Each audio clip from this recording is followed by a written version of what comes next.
from all around your lawn. I'm here to tell you how football is strong. Welcome back, and as we did last week, we're going to put a coach under the griller, and this morning it is the co-coach of the Bannockburn Football Club. It's a welcome, Kevin Dans. Thanks very much, Eric. Great to have you on board, and I'd like to perhaps set the segment in motion by saying you're a co-coach with Brett. I don't know whether initially you planned to play. I think someone was telling me you tried to, maybe injury or whatever has curtailed that. How's it working with Brett on the ground, you off the ground, and what roles do each of you take? I suppose first thing is that myself and Brett have obviously played a fair bit of football together. He came down to Anglesey as well with myself, and while down there he was an assistant coach. Likewise, I went up and coached up at Springbank, and once again he came up and was an assistant coach up there. I suppose realistically we've done a joint coaching role probably at those clubs as well, so it's not something new to either one of us. Even though we may have different opinions in a lot of things, I think we're pretty much on the same sort of page when it comes to our ideas with football and which way we want to go about things. The way that we, I suppose, play the roles is that Brett is probably not so much one that wants to speak in a public domain as much, and for myself, I suppose that's where I handle the quarter time, half time, three-quarter time addresses. Probably take the majority of the coaching, training, on a Tuesday, Thursday night. But at the same time, you know, if Brett has something to say, he definitely goes about and lets the troops know what's going on. And then I suppose the other side of that is with myself doing the general, taking general training on a Tuesday, Thursday night. Brett probably has a little bit more involvement, perhaps having one-on-one chats with some of the younger players, and perhaps letting them know, you know, where they can improve, or you know, maybe a few things that they could do. So that's how generally we run it as joint coaches, and I think that that works pretty well. No doubt it doesn't work for everyone, but for us, yeah, I think that it works well. Do you think that there's a correlation between winning on-field and having an off-field coach? Because looking at some of the top teams, obviously you guys have got the off-field coach set up. Corio, arguably, even though both of their coaches are playing, you know, Ricky O'Toole spent a lot of time on the bench this year through injury, so is able to oversee, you know, what's going on in terms of the game plan and that kind of thing. Same with Ryan Coy at East Geelong as well. Do you think that there is a correlation between the two? Probably so, especially when you've got a young side.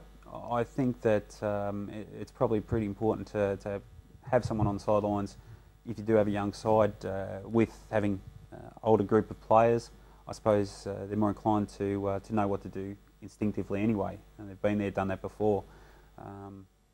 Look, I've coached solely and just as an on-field coach, and I suppose it's just horses for courses. Different groups of players, I suppose, react differently to different style of coaching. And at the end of the day, I think, you know, it probably just depends on who is the coach and whether the players respect them, whether they're on ground or not.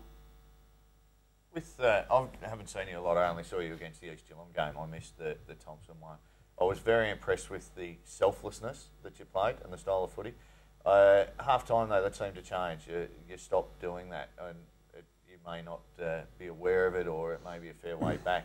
But after watching Corio last Saturday, their instinctiveness was, I think, the thing that made them unpredictable and worked very well. Was the only other side that I've seen do that. Is it something that you work on, and something that you were disappointed in with your second half against East Geelong? You won the game fairly well, but I think you went away from what got you the 10-goal lead early on. Is it something that you would agree to, or it was just the way the game panned out and East Geelong came back at you? Yeah, I definitely think that East Geelong came back at us, and obviously they're a good side. Their pressure probably increased in the second half as well, so perhaps we didn't have the opportunity at all times to be able to go when we wanted to go. You're right in that, you know, being able to plan at all times and just instinctively be able to give off to players. We constantly want to try and promote quick ball movement, and obviously when we do that, we're probably playing at our best, especially with having some, as we said, younger players, a couple of slider bodies. You know, obviously that's something that we do try to to capitalise on. And perhaps you know, in the last couple of weeks, especially against Thompson, you know, when we did have the ball, we probably also got away from that there as well, in that I suppose we were too predictable, stop-start type of football. Kev, I'll take you back to that game because I thought the scoreboard at the end of the day actually flattered the Bannockburn side. There wasn't a lot that you could really take from the game as positives. Maybe Alistair Wood was a good move going forward in that last quarter, but having a look at that game, I thought the pressure that they applied to you was similar to what you did to East Geelong in that game that Paul was just talking about. Have you done anything differently over the last couple of weeks, I suppose, since you've had that break to maybe give the young kids a bit of a spell? Like Inverleigh have obviously needed their spell with their young kids and they fronted up pretty well against Thompson. Have you done anything different that you'd normally have done? We trained on the Tuesday night in the indoor stadium just to get the guys off the ground, just to have a general run. It wasn't an overly long session or anything like that. I don't think our fitness level is bad, and you know, obviously we'll continue on, but I think it was important after a few sore bodies that we just really, you know, I suppose get off the ground and just freshen up that little bit. Yeah, different in the way that we play our football. We're not addressing it any different. Thompson's pressure was exceptional. And at the same time, as I said, taking nothing away from Thompson, I do think it was a bit of a hindrance, in no disrespect to Winchelsea or any other sides, but with a couple of easier lead-up games, I think at times, you know, we probably, the perceived pressure that we put on ourselves, you know, didn't help us in any way. I think our stats showed that we had somewhere around about 55 turnovers in a game of football, and you know, as much as many of them were pressured, there were many that weren't, where there wasn't pressure whatsoever also. So yeah, look, I think it's just, you know, one of those things when you come up against a real quality side that obviously they were up and there was a game that they definitely needed to win. I'm not saying that we, you know, would have liked to have won and we weren't aiming to win the game, but I just think that, you know, probably a combination of things really ended up counting against us on that day. But yeah, no, look, we've got to make amends for it. It's not good enough. Without going too much into the game plan, what is the I guess the aim for the remaining games of the season? Because we all know that player management is pretty critical at this time of year. Just wanting to know, you know, with some of the, I guess the sides in the lesser half of the ladder that you play in the next few weeks, is it going to be go go go in order to take momentum into the finals, or are you really looking to yeah, obviously preserve players with injuries and that kind of thing? Yeah, look, I think that once again, in that game against Thompson, we probably, you know, we just let ourselves down with probably picking a couple of guys that weren't 100% fit.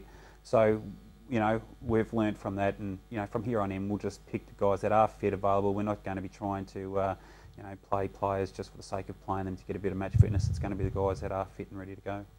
Kev, fantastic to have you on board, and I guess you've only got to listen to the questions. We can go for another half hour, but time will beat us. Thanks for coming in this morning. I know it's a big game this afternoon and we'll be there to see you. And you are the benchmark. Last week there's a debate whether you're still the benchmark, but you'll be there certainly. Thanks for coming in, and thanks for giving us your time. No, you're welcome. Thanks. It's been Kevin Dans, one of the co-coaches of the Bannockburn side. We are the Raiders from all around Geelong. I'm here to tell you how football is strong.